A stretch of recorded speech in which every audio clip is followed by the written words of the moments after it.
Delta Whiskey, Mexico Zero Romeo Delta Whiskey.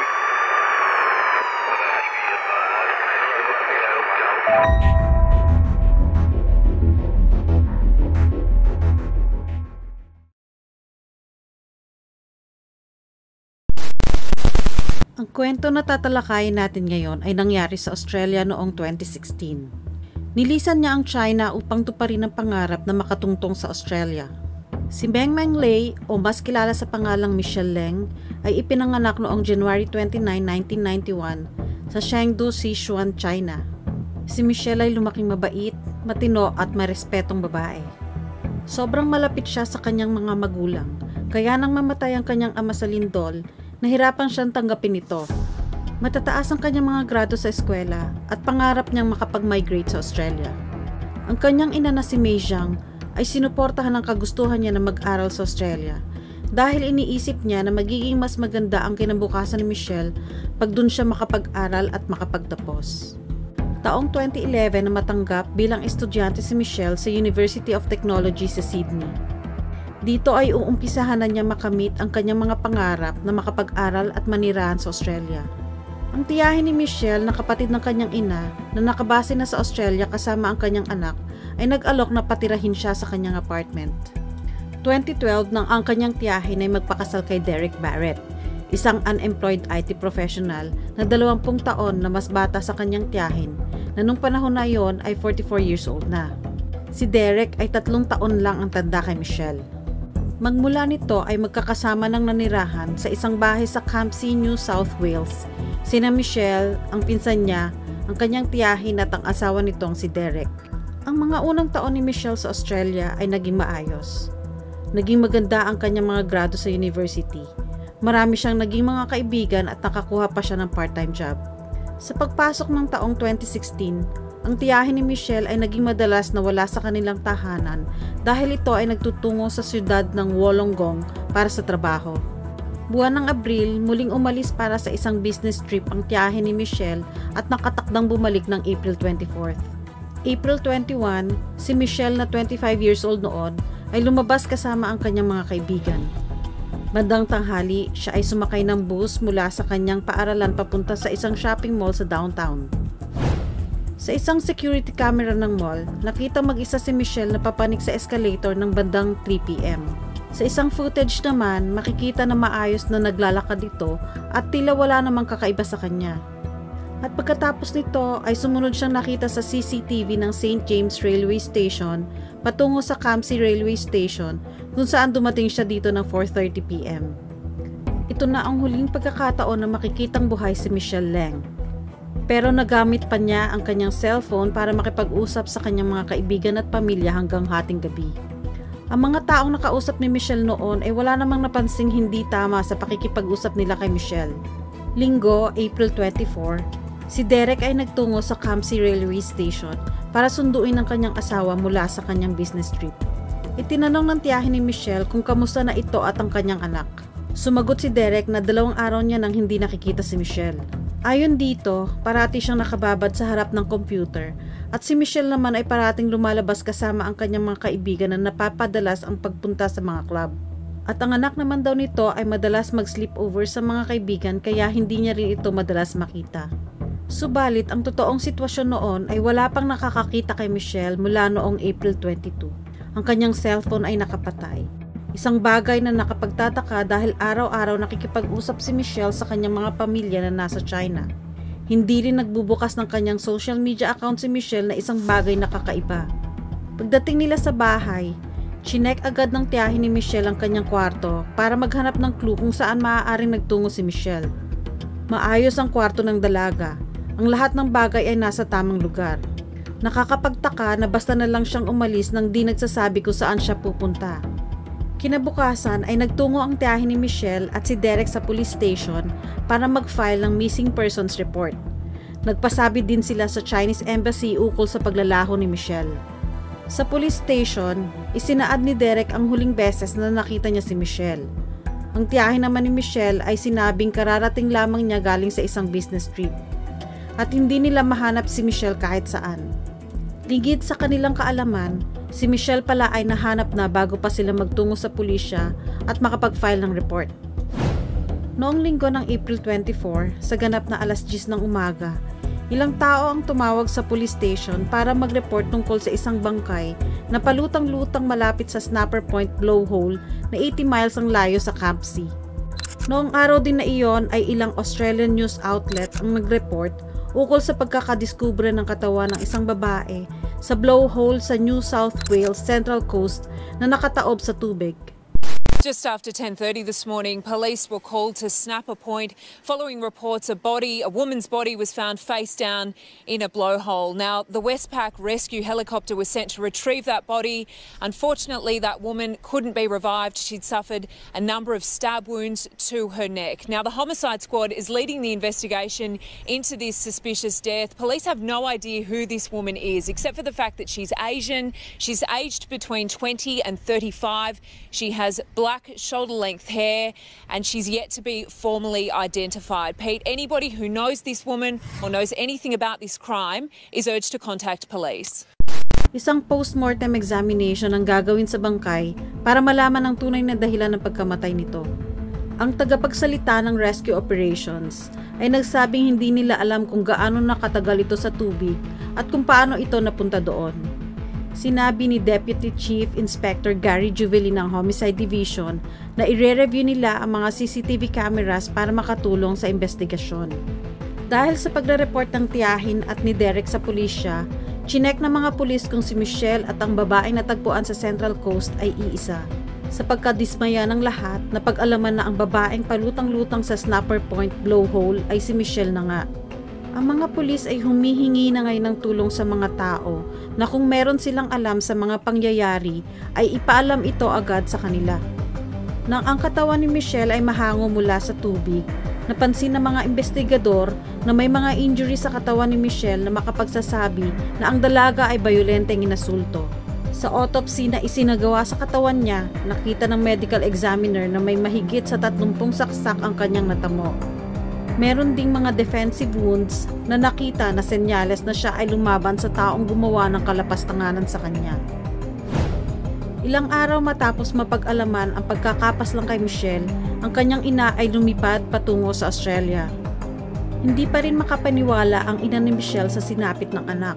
Inalala niya ang magandang buhay na meron ng kanyang anak noon, lalo na ang magagandang alaala na iniwan nito sa kanila. Sa pag-iimbestiga ng mga pulis, kanilang kinwestiyon ang tiyahin ni Michelle at si Derek. Sinabi ni Derek na ang huling beses na nakita niya si Michelle ay noong April 21, Huwebes. Sila daw ay naghapunan at pagkatapos ay nanood ng TV. Nagtungo na daw si Michelle sa kanyang silid matapos ang palabas. Kinabukasan ay tanghali na daw siyang nagising at wala na si Michelle sa kanilang bahay ng mga oras na iyon. Nang maggabi na daw at wala pa si Michelle, siya ay natulog na rin. Inisip niya lang daw na maaaring kasama ni Michelle ang kanyang mga kaibigan. Kinabukasan ayon kay Derek na magising siya ay wala pa din si Michelle. Kaya kanya daw itong itinext upang tanungin kung nasaan ito at kung maayos naman ang kanyang lagay. Pero hindi raw sumagot si Michelle sa kanyang mensahe. Ang tiyahin naman ni Michelle ay walang masabi sa mga pulis dahil siya ay nasa business trip noong mga panahon na iyon.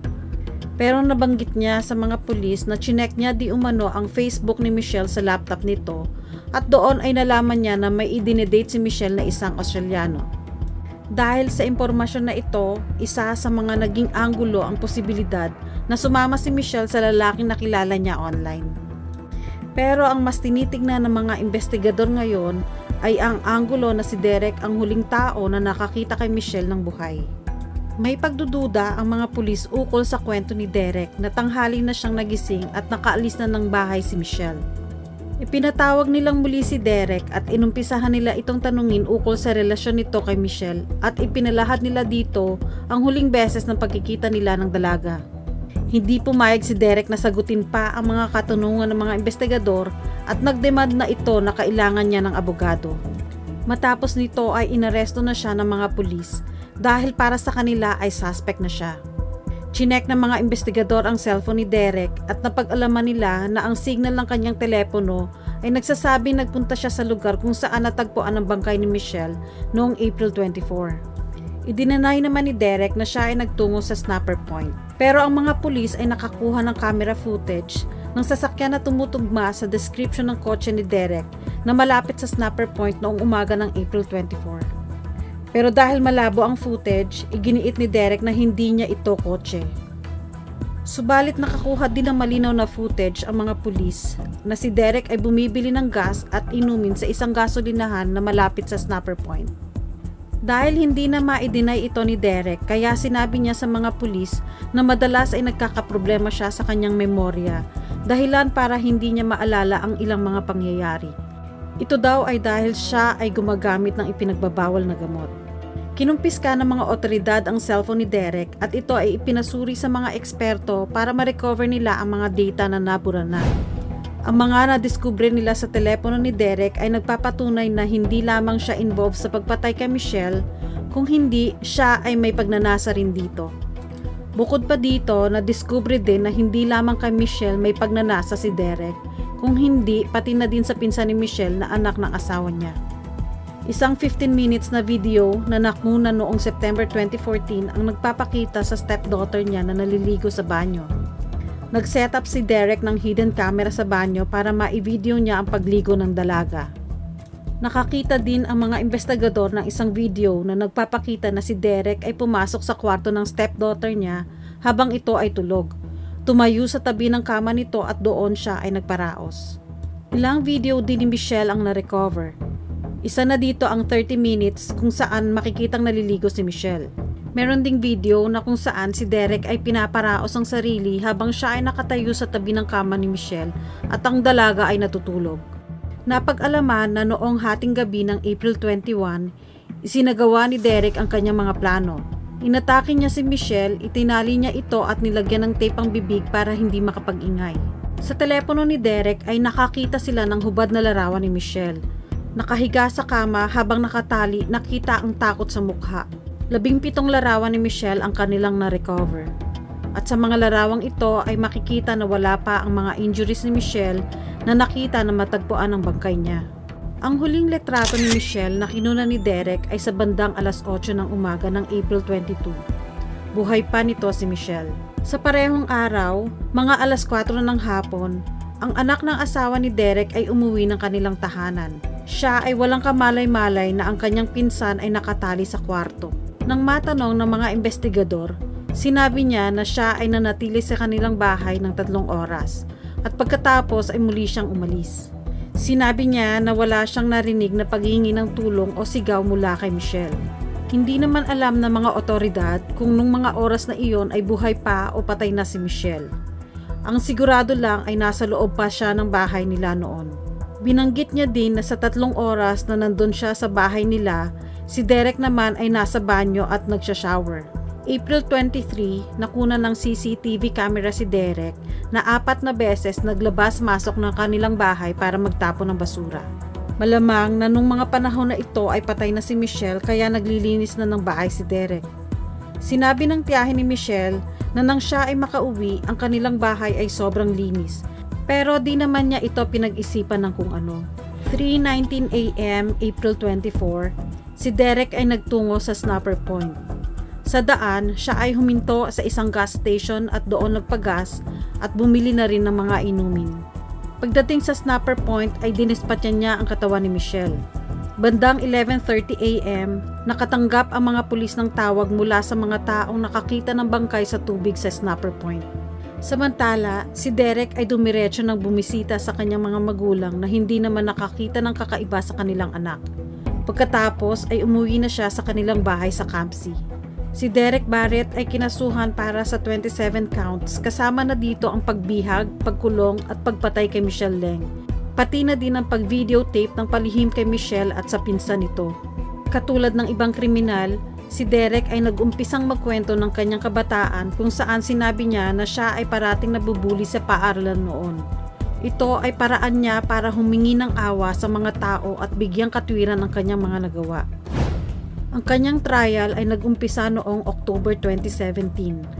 Ang psychiatrist na tumingin kay Derek ay nagsabi na ito ay dapat managot sa kanyang mga krimen. Nag-testify ang psychiatrist sa korte na sinabi di umano sa kanya ni Derek na nawala ang lahat sa kanya dahil lang sa isang pagkakamali. Si Derek ay sumulat sa kanyang asawa at sa pamilya ni Michelle. Dito ay humihingi siya ng kapatawaran sa kanyang mga kasalanan. Nakiusap naman ang ina ni Michelle sa judge na sana daw ay bigyan ng habang buhay na sintensya si Derek. Si Derek Barrett ay nag-plead ng guilty para sa mga patong-patong na kaso sa kanya. December 2017 na masintensyahan siya ng 46 years sa kulungan at makakahingi lamang ng parol pagkatapos ng 34 years and 6 months. 4 na taon matapos ang krimen, isang babae ang nakakuha ng USB drive mula sa kanyang ina na may demensya. Ang matandang babaeng ito ay walang relasyon kay Derek at nakatira 6 miles ang layo sa bahay niya noon bago pa siya maaresto. Dahil sa sakit na demensya ng matandang babae, hindi niya alam kung saan niya nakuha ang USB drive. Ang anak na nakahanap ng USB drive ay tinignan kung ano ang laman nito.